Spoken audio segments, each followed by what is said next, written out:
Hello,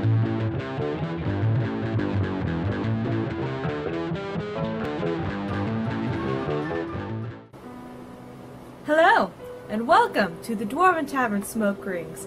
I am your host, Lyric, and you may be asking yourself, what is the Dwarven Tavern Smoke Rings? Well, let me tell you.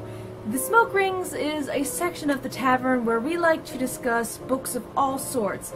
That could be novels, or comic books, or short stories, you name it, we will discuss it here. And the first one in our repertoire will be the Pathfinder Tales Bloodbound, done by Wesley Schneider, who is in fact the co-creator of the Pathfinder role-playing game. So, let's dive in, shall we? This book is about a Dhampir and a priestess, and for those of you who do not know what a Dhampir is, it is a half-human, half-vampire hybrid. They have the strength and the bloodlust of a vampire, but they do not necessarily have the magical components that vampires possess. However, they are able to walk out in daylight and have minor effect and, you know, things like that. So the Dhampir is named Larsa, and she is actually considered the main character. She is a red-headed Dhampir who is both fiery and fierce, but also emotionally detached, apathetic, and very cynical. Very critical about the world around her. While the priestess is optimistic, young, and full of hope for both the world and her goddess, who is the Lady Pharasma, also known as the Lady of Graves, or Goddess of Death. So she is a priestess on her way to fulfill the mission of the Pharasman scripture, and that is to make sure that you fulfill the lady's way and you are able to go about your life that she wants you to in order to obtain the best death that you can possibly obtain. The book starts out with Larsa, and I should say it has dual chapters, and the first one is Larsa, and then the second one is the priestess, whose name I found kind of difficult to pronounce correctly. I don't know if it's Jaden or Jadane. The spelling is unusual, and one of Lyric's number one rules is not one of my number one. My number one rule is to include a pronunciation guide if you're using unusual names. There are a bunch of unusual names in this book that might be complicated to pronounce, so I would have highly recommended having a pronunciation guide in the back of the book to make sure that people like me, who are ignorant to your ways, can pronounce it correctly. So that's just one of my nitpicky issues. That doesn't really have to do with the book itself. That's just one of my tips for being a writer or creator. But anyway, back to discussing what the book is about. Larsa is an accuser of the court, and what that means is she's basically a royal assassin who takes care of people who do not abide by the truce that is between the vampires and the humans, which was made in secret. So she is taking care of the spawn that are not within their right corridors, or the vampires who go outside the lines that was designated for their hunting grounds. That's her job as a character. While the priestess, Jadane, that's just how I'm going to pronounce it from now on. Jadane is a priestess who is just learning how to be a priestess. She's in her second year, if I recall correctly, serving at the Maiden's Choir, which is a Pharasman monastery of sorts. And she is undergoing scrutiny of a higher up who thinks that she is too soft on the living. So, the story begins with Larsa doing her job and being summoned by a higher-up to discuss what her next order of business is, while Jadane is going to an insane asylum to test if she is truly worthy of the Lady of Graves. And they both meet at an insane asylum at which they will fulfill their duties of the book. So, I found this book to be very well written. The author knew exactly what he wanted out of the story, and I felt that the tone of speech and the writing itself was very eloquent. It was very elaborate and had a very almost Victorian feel to it. Not only because that's almost what the setting of the story is like, but also because it was a very almost Tolkien style of writing. Not necessarily Tolkien style, but it has its own feeling to it. Like, I feel like this has definitely Wesley's stamp on it. Like, this is his style. And I would love to read more books by him. And as mentioned in the back of the book, this is actually F. Wesley Schneider's second book, the first one being about the vampire hunter Ailson Kindler. Again, I'm not quite sure about the pronunciation. Ailson, however it's pronounced, in the first novella Guilty Blood, which is actually one of the characters in this book. So this is actually a sequel of a book, but at the same time it can stand alone on its own. And I find that very difficult to master, and I think he did it very, very well. The book is very detailed. It has a very masterful way of getting its point across. I do have some issues with it. I found a number of grammatical and spelling errors, such as lack of quotation marks when needed, or misspellings, like instead of writing stared, he wrote starred. Just a simple typo, a slip of the finger that the editors missed.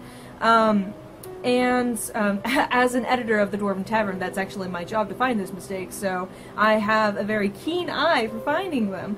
And that is, even though this is, you know, his book, it is the first edition, so finding those mistakes is not surprising. As, you know, even the most perfect, well-written author will create mistakes. If you don't, then you're not writing correctly. So, I did find a few errors, not necessarily a lot, but some of them were blazingly obvious, and I found that a little detracting from the book. Secondly, I found the action scenes to be a little confusing and a little too easy to misunderstand what was happening. For example, a character fell down, and then the next sentence said that they were pinned against the wall, and there was no transition between the two scenes, and that happened on at least 3 different fight scenes in the book, and I feel like the words, the eloquence of the book almost made it, the fight scenes, pompous in that type of writing style. In other words, I feel like maybe in the writing of the fight scenes, it could almost be toned down a bit to make it a little easier to understand, which is not necessarily the best advice, but I feel like his abilities for dialogue really outshone his abilities for the fighting scenes. So until mastering the dialogue and the vocabulary for fighting scenes, I feel like they should be kept at a minimum of description. So the third thing that I found wrong with this book was the ending. I found it to be very curt and simple and not necessarily doing the rest of the novel justice. Larsa, the main character, is very cynical and curt and very emotionally detached from the world around her, as I mentioned previously. She did not grow up with parents, so she, eventually meeting them, has no emotions toward them. And in the end of the book, I hate to spoil it, she is parting ways with one of these parents, and normally I like to read those partings to be somewhat, even a tiny bit emotional, but there was none, and I found that to be not necessarily not believable, because it's very believable in her personality, but it left something to be desired in the end of the book. I feel like maybe it should have been ended on a Jadane chapter, who is the more emotional, more optimistic character, even though Larsa is technically the main character and the main person of this story. So I feel like the ending had something to be desired. It was very lackluster to be compared with the rest of the book. But those were actually the only points that I had real trouble with. It was the fight scenes, the ending, and the the grammar and the spelling errors which any author would make. So, in conclusion of this, if you are interested in a book about vampires and Dhampirs and the goddess of death from the Pathfinder role-playing game, this is exactly the book for you. It has a very Game of Thrones style of chapter where it changes point of view between chapters, but it's only with two different characters, and that's Larsa and Jadain. There are other characters involved, which are vampires and humans, and it's, again, the name guide would be phenomenal. At the end of this book, it has a glossary of all the different places that is mentioned in the book, which I would have loved to had a pronunciation guide also. I feel that if the glossary was included, then perhaps the pronunciation guide should have also been included. Like, if you took the time to make a glossary, I feel like the guide should also be included. Also, there is a sneak peek of other books at the back of this one, which is The Pirate's Prophecy by Chris A. Jackson, available February 2016. And it gives a chapter of that series, and then includes peeks of other Pathfinder tales that you can also check out at paizo.com.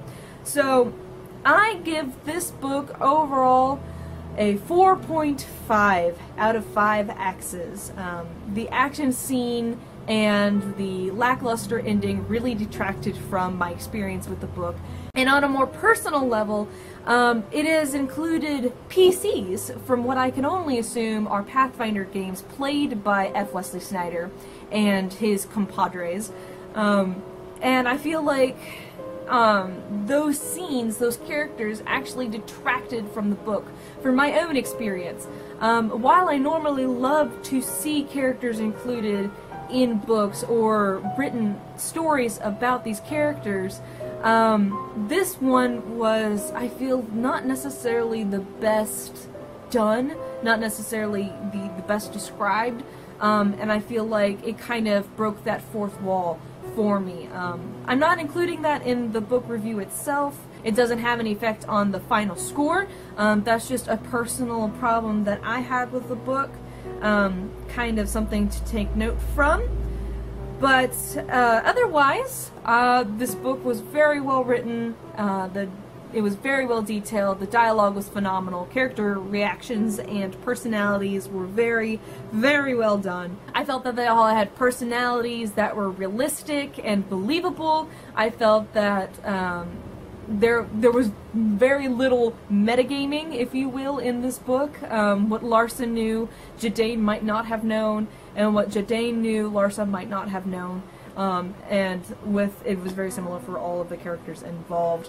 And I felt that that was a very, very well written part of this book. So that was Bloodbound by F. Wesley Schneider of the Pathfinder Tales, and you can find more of these books, more of the Pathfinder Tales, and the prequel, or should I say prequel, to this book, because this book can stand by itself, at paizo.com. And if you want to know more about the author himself, you can check him out on Facebook, Tumblr, or Twitter, which is at FWesSnyder, and at wessnyder.com for more information about the lovely author and co-creator of the Pathfinder series. And I have been Lyric of the Dwarven Tavern, and this has been the Dwarven Tavern Smoke Rings, which has been around since the very beginning when we were still a magazine. So please look forward to more Smoke Rings. If you have any books that you want reviewed by me or any other part of the Dwarven Tavern, please comment below or email us at dwarventavern@twc.com or visit us at www.dwarventavern.net. And on behalf of the entire cast and crew of the Dwarven Tavern, I am Lyric, and we wish for you to want for nothing but adventure, and at first I feared it, then I charged. Thank you for all watching, and we will see you next time.